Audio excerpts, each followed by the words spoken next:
Good day mga Barks. So, meron na naman tayong unboxing. So, umorder na naman tayo ng mga gamit para sa GoPro natin, which is gagamitin ko sa 19. So, merong Jamboree ang ACP Philippines sa Paler. So, umorder ako ng memory card which has a higher capacity dun sa previous ko. Umorder din ako ng dalawang extra battery pack from Telsin. Tapos yung GoPro lens cap at yung mga ibang accessories na pwede natin ikabit pa sa GoPro natin. So, ang kailangan natin para mag-unbox ulit is may wagang cutter. Let's open it and see what's inside. Naman so far ang pagkabalot, so kakiwalay sila. Ito yung scan disk na 64 gig. Ito rin yung mounts. Ito naman yung battery pack. Ito siya.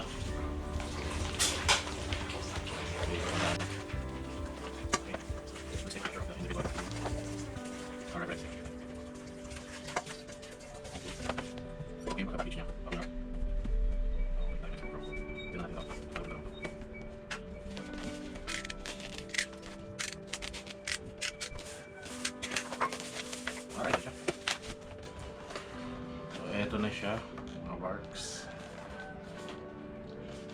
Parang madumi Pero okay lang, so far. Maganda naman yung pagkaano niya. Ayan siya. Yung next naman is yung scan disk.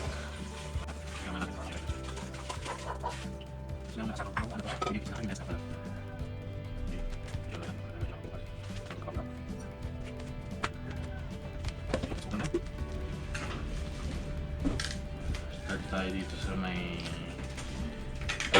lens cap ng GoPro. Ito, lens cap ng GoPro.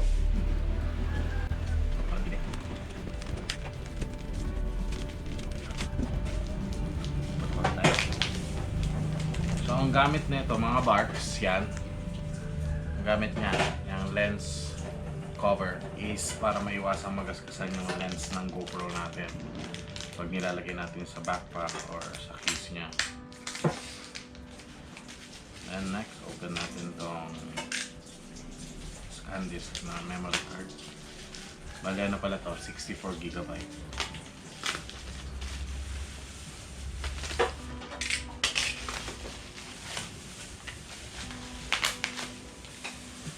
So ayan siya, 64 GB na scan disk extreme. Yan, sasabi dito waterproof, temperature proof, shock proof, x-ray proof. Alright. Maganda kasi ito talaga pang action camera. Ito mga to. Ang review niya, makita ko pwede sa shot 4K, yan, yung mga drone. Talagay dyan. Makikita nyo yan. Yan siya. Pwede siya sa drone.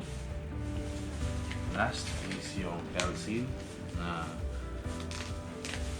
GoPro battery pack.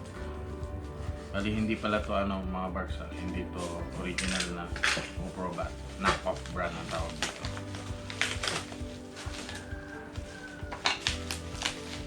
Yes. Let's open. Ito pala siya, balot niya. Yan. Nakatip pa siya mga Barks. So, ayan siya.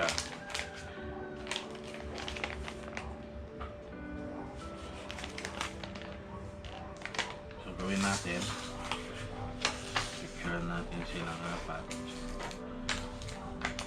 Kasi para sa review ko to doon sa seller. Okay.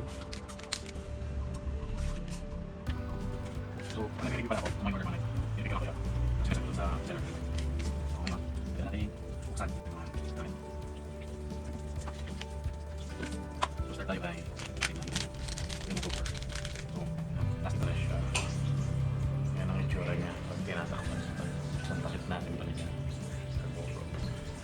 kita dyan mamaya. Yan, oh.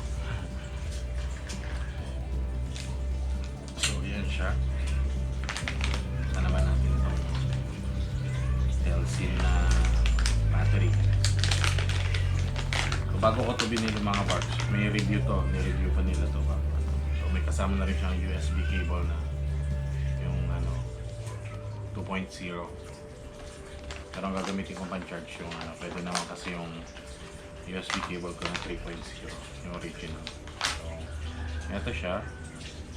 Meron siyang USB cable na 2.0 saka USB cable C-type. Yan. Made from Telsin siya. Yan. So, kahit nagta-travel ka na, pwede mong dalhin to. So, pwede natin i-connect dun sa may power port ng motor natin. Habang umaanda, pwede natin diretsong charge. Try natin ha. Fit. So, ito pa yung good siya. Nakalagay dito. Pang Hero7, Hero6, Hero5. Yan siya.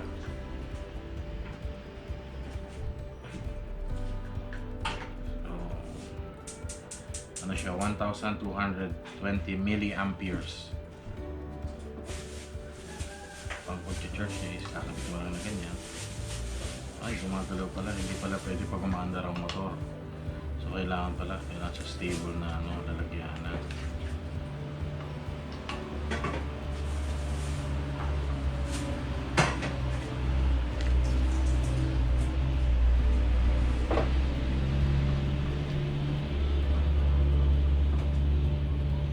Ganyan siya mga Barks pag nakakabit. Galing, meron pa siyang carrying case. Iwas ang shortage. Ayan, buksan na rin natin itong 64GB na micro SD card.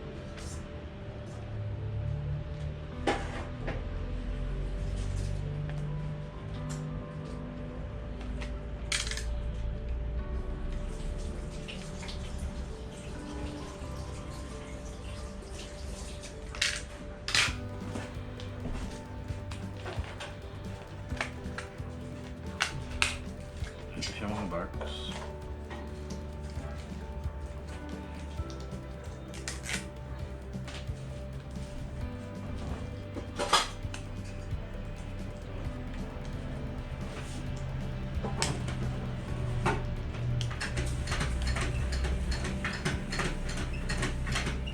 Hindi naman ang pagkabalot na ito.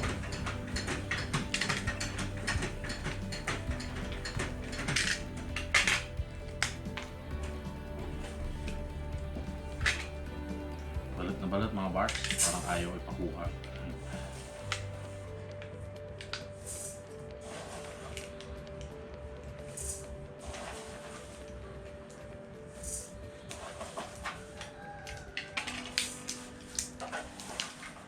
So, ito yung micro SD card, 64GB siya.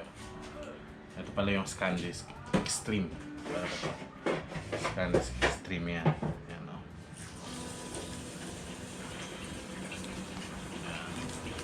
Meron na rin siyang adapter para doon sa mga computer na walang micro SD mini o micro SD reader kagaya ng mga MacBook. Kailangan na ganito. And last, ito na tayo sa may mga accessories, GoPro accessories. Ayan. Accessories niya. May kasama na siyang zip tie. Marami ako na ito. Hindi ko na kailangan yan. Meron rin siyang cable. Ayan, safety cable. Ano ba yan? Pang fishing. 3M na knock-off brand course. So meron na naman tayong mga extra na ano niya. Mga nut. Extra mga connections. So meron na ulit extra pang camera para yung pang sa DSLR na camera ko hindi ko na kinagamit niya sa GoPro, may sarili na siya. Meron din siya ito surface ng motor. Papakita ko sa inyo yung video na ito pag kinabit ko na ito. And dalawa pala to, meron din yung ito. Saka yung pangkabit sa, ito pala yung pangkabit sa handle grip ng motor. Is meron na tayo pang extra natin to. Nakabit sa handle grip ng motor. Kabarks, ayan na ang unboxing natin. Nagawan ko na lang sila ng mga individual na videos nila pag tinest na natin sila. Okay? So hanggang sa susunod mga Barks. Peace out, okay? Gagamitin ko na itong pantakit ka. Alright.